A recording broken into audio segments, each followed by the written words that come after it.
പരിശുദ്ധ അമ്മയുടെ ജനന തിരുനാളിനൊരുങ്ങുമ്പോൾ അമ്മ ഈ സ്വർഗത്തിലേക്ക് പോകാൻ ചില കുറുക്കു വഴികൾ നമുക്ക് പറഞ്ഞു തരുന്നുണ്ട്. ഒന്നാമതായിട്ട് യോഹന്നാന്റെ സുവിശേഷം 2-ാം അധ്യായത്തിലാണ് കാനായിലെ അതിനകത്ത് അമ്മ പറയുന്നൊരു കാര്യമുണ്ട്. ഒരു ചെറിയൊരു വാക്ക് എന്നാ, അവൻ പറയുന്ന പോലെ. സിമ്പിളാണ് അല്ലേ? അമ്മ പറഞ്ഞു അവൻ പറയുന്ന പോലെ ചെയ്യേ. അത്ഭുതം നടന്ന പോലെ അങ്ങനെയാ അല്ലേ? കൽഭരണികൾ വെള്ളം നിറഞ്ഞ അത് അവൻ പറയുന്ന പോലെ ചെയ്യേ. ഈശോ പറയുന്നത് പോലെ ചെയ്യുക എന്നുള്ളത് സ്വർഗയാത്രയ്ക്കുള്ള മരിയൻ കുറുക്കുവഴിയാണ് അല്ലേ? പരിശുദ്ധ അമ്മ തൻ്റെ ജീവിതത്തിലുടനീളം സ്വർഗം പറഞ്ഞത് ചെയ്തവളാണ്. അത് നമ്മൾ പറയുമ്പോൾ എളുപ്പമാണ്, പക്ഷേ ജീവിതം കൊണ്ട് പൂർത്തിയാക്കാൻ അത്ര എളുപ്പമല്ല. അതായത് അമ്മ പറഞ്ഞു അവൻ പറയുന്ന പോലെ ചെയ്യേ. എന്തെല്ലാം ഈശോ പറഞ്ഞിട്ടുണ്ട് എന്ന് പറഞ്ഞാൽ ദൈവവചനം അനുസരിച്ച് ജീവിക്കുക എന്നാണ് അതിനർത്ഥം. അവൻ പറയാന്ന് പറഞ്ഞാൽ അവൻ്റെ വചനം അല്ലേ? അവൻ പറയാന്ന് പറഞ്ഞാൽ അത് വചനം, വേർഡ്, വചനം. അപ്പം അവൻ പറയുന്നത് പോലെ ചെയ്യുക എന്ന് പറഞ്ഞാൽ ദൈവത്തിൻ്റെ വചനം അനുസരിച്ച് ജീവിക്കുക എന്ന് പറയുന്നു. സ്വർഗത്തിൽ പോലെ അത് ചെയ്താൽ പോരെ? അതാണ് അമ്മ പറഞ്ഞത്, അവൻ പറയുന്ന പോലെ ചെയ്യാൻ. പിന്നെ അമ്മ നമുക്ക് ജീവിതം കൊണ്ട് കാട്ടിത്തന്ന ഒരു വഴിയാണ് സ്വർഗത്തിലേക്കുള്ള യാത്ര. തെറ്റിദ്ധരിക്കരുത്, സഹനരഹിത യാത്രയാണെന്ന് അല്ല. സഹനങ്ങളുടെയും വേദനയുടെയും ഹൃദയം പിളർക്കുന്ന വാളിൻ്റെ അനുഭവങ്ങളുടെയും നടുവിൽ വിശ്വാസത്തിൻ്റെ ധൈര്യമെടുത്തുകൊണ്ടുള്ളൊരു യാത്രയാണ് സ്വർഗീയ യാത്ര. അല്ലാതെ സഹനമില്ലാത്ത യാത്ര. നമ്മളെല്ലാം പ്രാർത്ഥിച്ചുകൊണ്ടിരിക്കുന്നതിന് വേണ്ടിയിട്ടാണല്ലോ, സഹനം ഒഴിവാകാൻ വേണ്ടിയിട്ട്. പക്ഷേ സ്വർഗത്തിലേക്കുള്ള യാത്ര എന്ന് പറയുന്നത് സഹനത്തിൻ്റെ യാത്രയാണ്. ഈശോ പോലും സഹനത്തിലൂടെ, കാൽവരിയിലൂടെയാണ്, കുരിശിലേക്കാണ് ഈശോ യാത്ര ചെയ്തത്. തൻ്റെ ജീവിതത്തിൻ്റെ മുഴുവൻ യാത്ര കേന്ദ്രീകരിച്ചിരുന്നത് മരണത്തിലേക്കാണെന്നാണ് യോഹന്നാൻ ശ്ലീഹ പോലും കൃത്യമായിട്ട് നമ്മൾ ഓർമ്മപ്പെടുത്തുന്നത്. അപ്പോൾ സഹനമില്ലാത്ത ഒരു ജീവിതമല്ല സ്വർഗത്തിലേക്കുള്ള യാത്ര. ഈ ലോക ജീവിതത്തിൽ ഒത്തിരി സഹനങ്ങളും വേദനകളും ഞെരുക്കങ്ങളും പരിശുദ്ധ അമ്മയുടെ ജീവിതം വെച്ച് കഴിഞ്ഞാൽ ഹൃദയം പിളർക്കുന്ന വാള്, അതായത് തൻ്റെ ഏക മകൻ മടിയിൽ മരിച്ചു കിടക്കുക എന്ന് പറഞ്ഞാൽ ഒരമ്മയ്ക്കും അത്ര എളുപ്പത്തിൽ എടുക്കാൻ പറ്റുന്ന അനുഭവമല്ല. എത്ര ക്രൂരയ അമ്മയാണെങ്കിൽ പോലും അത്രയും വളർത്തി വലുതാക്കി 30-31 വയസ്സ് പ്രായമായി കുടുംബത്തിൻ്റെ ഏക അത്താണിയായി നിൽക്കുന്ന ഒരു മകൻ മരിച്ചു മടിയിൽ കിടക്കാന്ന് പറഞ്ഞാൽ അതിലൂടെ തകർന്നു പോകാനുള്ളതേ ഉള്ളൂ. ഒരു ജീവിതം തകർന്നു പോകാനും തളർന്നു പോകാനും മാനസിക വിഭ്രാന്തിയിലേക്ക്, അസ്വസ്ഥതയിലേക്ക് പോകാൻ ഒരൊറ്റ സംഭവം മതി. അവിടെയാണ് അമ്മ നമ്മെ പഠിപ്പിച്ചത് സ്വർഗീയ യാത്ര എന്ന് പറയുന്നത്. അത് സഹനത്തിൻ്റെ നടുവിലൂടെ വിശ്വാസത്തിൻ്റെ കരുത്തെടുത്തുകൊണ്ടുള്ള യാത്രയാണ്.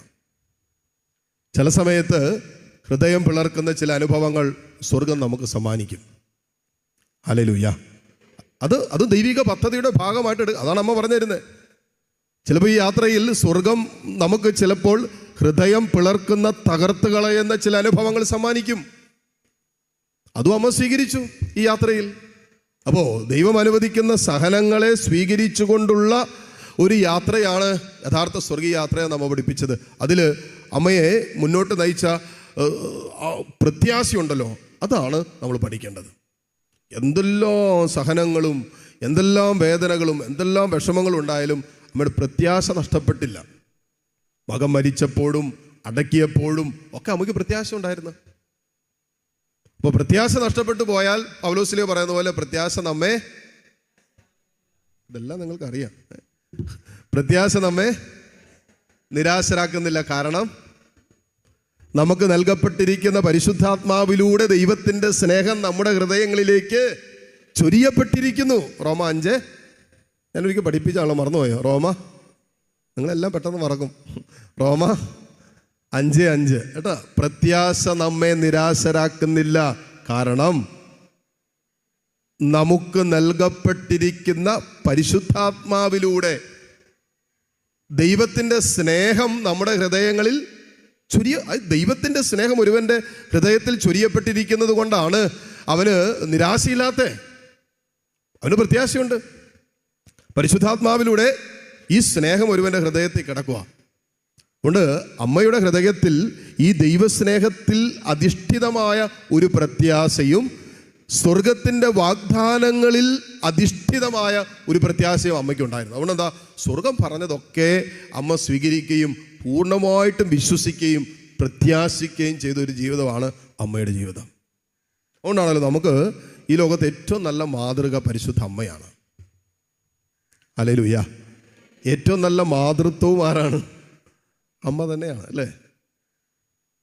ഇവിടെ ഇരിക്കുന്നവരൊക്കെ ഞാൻ ആഗ്രഹിക്കുക, ദൈവമേ പരിശുദ്ധ അമ്മയെ പോലെ ആയിരുന്നെങ്കിൽ.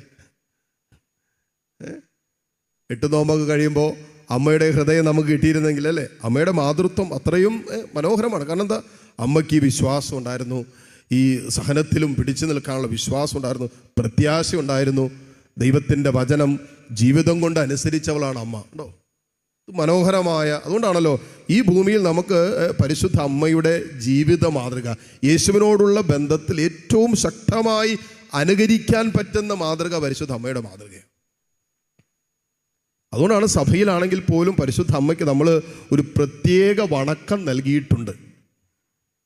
ഹല്ലേലൂയ, അല്ലേ? പലാവർത്തി പറഞ്ഞിട്ടുള്ളതാണ്, സഭയിൽ നാം പരിശുദ്ധ അമ്മയെ, കത്തോലിക്ക സഭയിൽ പരിശുദ്ധ അമ്മയെ നമ്മൾ ആരാധിക്കുന്നില്ല.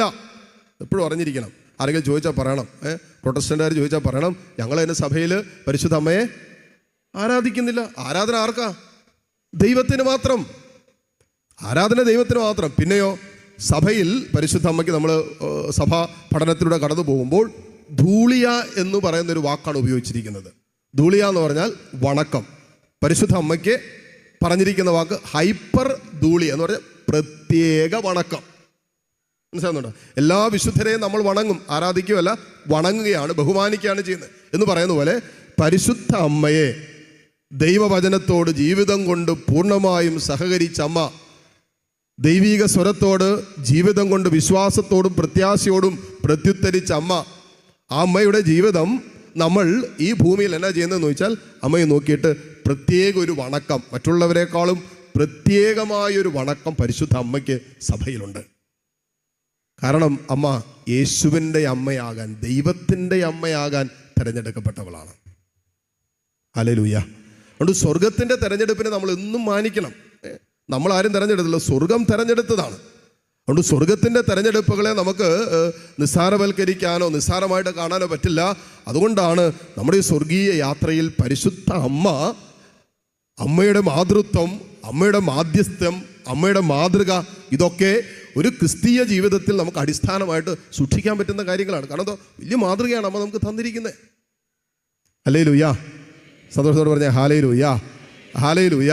അതുകൊണ്ട് ഈ തിരുനാളിന് വേണ്ടി ഒരുങ്ങുമ്പോൾ ഈ ദിവസങ്ങളിലൊക്കെ പരിശുദ്ധ അമ്മയുടെ ഈ മാതൃക നമ്മുടെ ജീവിതത്തിൽ ഏറ്റെടുക്കാൻ നമുക്ക് ആഗ്രഹിച്ച് പ്രാർത്ഥിക്കാം.